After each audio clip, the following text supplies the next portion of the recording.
After recently wrapping its 4th season, Love is Blind has become Netflix's biggest reality show. However, former contestants are coming forward, fighting back, complaining, and even suing the production company behind the show, alleging emotional warfare and neglected mental health on set. And honestly, at first I sort of shrugged this off as to, well, duh, welcome to reality shows. But no, some of this stuff is legitimately shocking.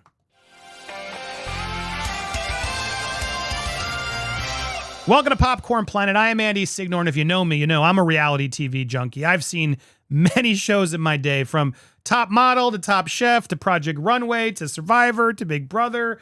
My gosh, I could go on for an hour on all the shows that I used to watch. But I've cut a lot of it out, and thank God my life is better for it. But I still watch some as guilty pleasure. I still watch The Bachelor. I know it's terrible. And yes, I've watched Love is Blind.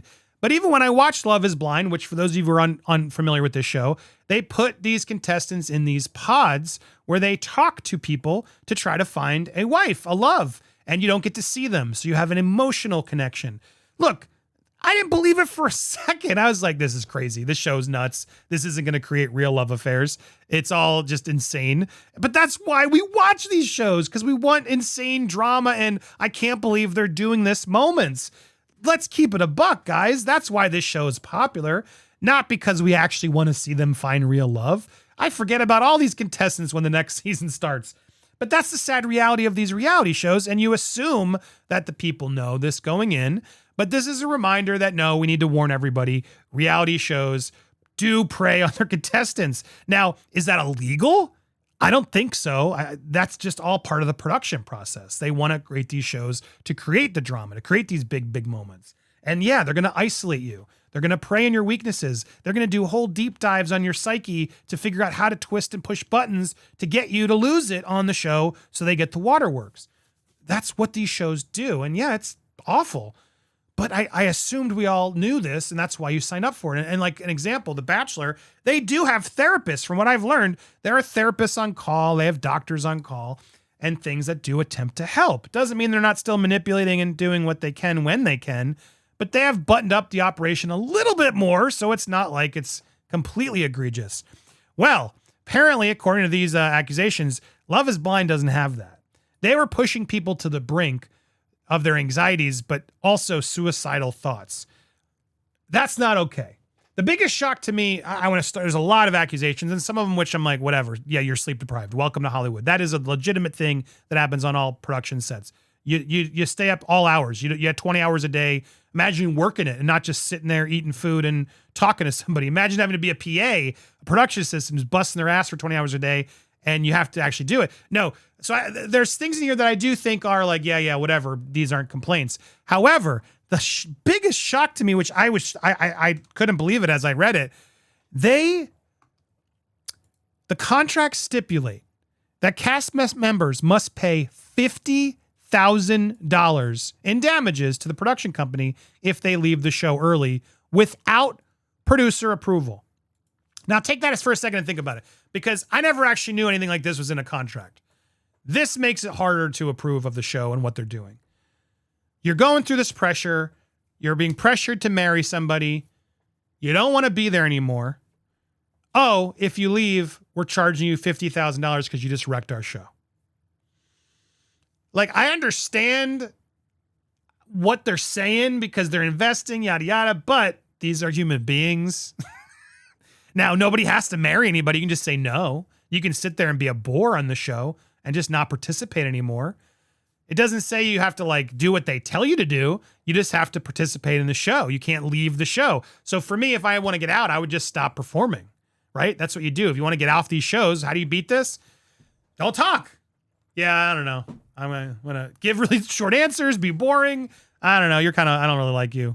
Just be deflated and ruin the editing. And to me, maybe there's a clause that would say, well, you tanked it because you changed your persona. That's not who you were. I don't know. But this idea that they have to force you to be there or charge you $50,000, that is really dangerous. That is, and as a psychologist here, it's extreme, harmful to the mental health. Why would you want to keep someone who's coerced to be on your show? What kind of entertainment is that going to be? It's not, it's just drama, but that's what these shows thrive on. So when I saw this, I had to step back and go, all right, that's not a good look.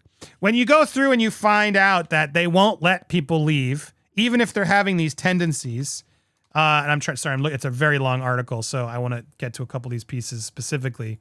When you go and you realize Love Island had 2 contestants in 2018, 2019 that ultimately unalived themselves afterwards.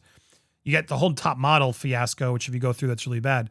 But here's an example. So this contestant who did end up marrying somebody and then later they got divorced was talking about the screening process.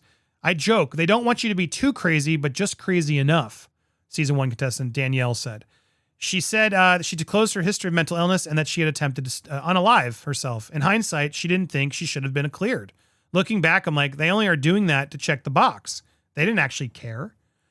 Yeah. And then once they're signed on, they agree to the stipend of $1,000, capped at $8,000. Someone did sue and like, you're treating us as independent contractors, but we're employees here. And after pushing, the company was like, yeah, okay, here's your tax form. And then I guess paid them instead of $7 an hour, they got $15 minimum wage. The fact that the company was being that cheap is pretty scary. There's another story in here where they talk about the bunk beds. They crammed them in these trailers with bunk beds during the 10 days of dating. There was no privacy. It was cold. It wasn't comfortable. They had to sleep on mattresses on the trailer floor because they didn't think the bunks were stable. Then they saw cockroaches, and after they all complained together, they then got rid of those accommodations, scrapped them, and moved them in to a hotel after the first night. I mean, hello? Come on. Really? This isn't Big Brother. They don't have to live there on set. Put them in a damn hotel. Again, cheap. That's what the problem with a lot of these shows are. They're so cheap. And so, look, there's definitely certain issues, and it looks like they've tried to help them. And I'm only going to imagine they're going to fix a lot of these issues now that these complaints are out. But this idea that Nick and Vanessa Lachey have been out there, we're a good show, we're a social experiment, nonsense. That is stupid. No, there's no good reality show, guys. Every reality show is there to make a profit, to get views, and to create drama. All of them, especially Love is Blind. They all want drama. Every producer there has their contestants on a board. You guys should watch the show Unreal. I think it was Lifetime that did it, but it was about like the behind the scenes of a Bachelor show. These producers are maniacs. Some of them are evil, and they're all just being jockeyed together. Like which horse is going to win? How do I get my horse to cry is really what the attitude on a lot of these productions are. The casting process is massive, and they need casting contestants that are going to break down, that are going to cry, they're going to become the people that you want to follow and invest in. And so, yeah, this doesn't surprise me at all that this is happening. However, some of these accusations, they really weren't putting the well-being of their contestants. And it's like, I expect them to feed them with alcohol. I expect them to isolate them and ice them. There's a talk of the production assistant saying like, when these contestants are really sad or asking us, we have to not talk. We are not allowed to talk to them. We wanted to create this weird cult vibe, and we need to ice them just so they feel even more isolated. And that's not right, but I understand why the production is pushing them to the brink, because they want them to be impulsive. You're going to react better and give these productions what they want because they're working on short time frames. They got to edit together shocking things. And that's what happens on these shows. But if it's really going to the point of like panic attacks and suicidal thoughts, like that's when things cross the line. Now, again, the production company says the well-being of our participants is paramount. We have rigorous protocols in place to care for each person before, during, and after. It sounds like they do now, but they didn't. So we'll see what happens here. I kept telling them I don't trust myself. I've tried unaliving before. I have these thoughts. I don't think I can continue this. And I literally begged for help, and I didn't get it. Like, I want to fix my marriage that you've thrust us into for profit. And it was nothing. They don't care. Of course they don't. Now they should hire some therapists so they can pretend like they care. I agree. And hopefully help some of these contestants if they really are struggling to that point. I was bawling my eyes out, and it was really embarrassing and distressing. They would elicit whatever emotional response they wanted, and they were very, very good at it. Of course they are. They're evil. Another contestant described the experience in stark terms. Brianna told the outlet, I thought I might find my husband. I had no idea it was going to be a lot of emotional warfare. So yeah, this is a huge article. Of course, I hate Insider. They put it behind a paywall. Some of it I'm just like chalk it to, yeah, duh. But a lot of this is pretty damning. But I always take it with a grain of salt when I see The Insider and I see Rolling Stone requiring me to pay to see as they cancel things. Look, takeaway I see, they got to cut some of these extreme rules out. And I'm glad contestants are talking out because they should fix them. And Nick and Vanessa should acknowledge and apologize for how strict and awful these were. Maybe they're going to play dumb or whatever, but someone's got to do something because even The Bachelor has less stringent stuff. To hear that contestants are forced to be there and charged $50,000 if they need to leave, that's not good. That's not healthy. To know that if you're having unalive thoughts, there's not even doctors there to like help talk you through this immense stress that they're putting them through, that's not okay. Like, look, there are things you can fix as a show, and I suspect they will to keep this show going because it's massively popular. The Bachelor, and I'm sure all these shows fixed their protocols as it went. But some of this stuff is definitely problematic and not good for these contestants. And what are you going to wait for a tragedy to happen before you fix it? Fix it, Netflix. And everybody else out there, these articles, if anything, will help you do your research before you just jump on a reality show and realize, oh crap, this might actually not give me what I want. You should never do a reality show unless you are prepared for the worst, or unless you're going there knowing you're going to play with production and create your own character to become a social media influencer, which is what a lot of these Bachelor contestants do. And that's why I watch and feel okay about it, because it's like they are going there for clout. That's what a lot of these people do. And Love is Blind has become bigger than The Bachelor. So I do, again, look at this and I wonder if some of these people are just trying to get more attention, more payday. They're annoyed that their social clout has dimmed as new contestants come in. That always happens. I look at like The Voice and I think about how awful it is. I couldn't watch those shows anymore because these celebrity judges will sit there and hype you up, lift you up. You're going to be the next big thing. Oh my gosh, you're going to be so famous. And the contestant's like, oh my God, finally my break. And then The Voice ends, you lose, or maybe you win, and nobody cares. Nobody cares about Voice winners. It's kind of sad. I can't encourage those shows anymore because it's like, how many winners can really succeed?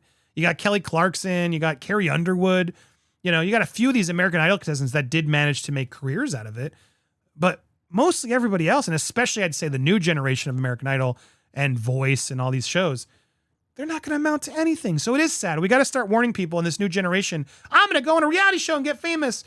No, you're not. It's going to be very quick. It's 5 minutes of fame. That's how it works in Hollywood. They eat you up and they spit you out. We got to start reminding people of that before they go on these shows and then claim, I didn't think they treated me unfairly. Welcome to Hollywood. That's what Hollywood does. Remind everybody once in a while of what Hollywood does before you go on these things. What do you think? You think I'm being not fair enough? Not too harsh on it? I want to hear your thoughts on this. I want to please, before you leave a comment though, hit that subscribe button, hit that bell for all alerts, smash that thumbs up so we get some engagement. And yeah, argue down below. What do you think? $50,000, is that fair? One could argue, well, the production company is losing out because you just left. What do you think? I want to hear other thoughts. Tell me down below. We will be live later today. Sorry we started later, but thanks so much for watching here on Popcorn Planet. I look forward to seeing you on the next one.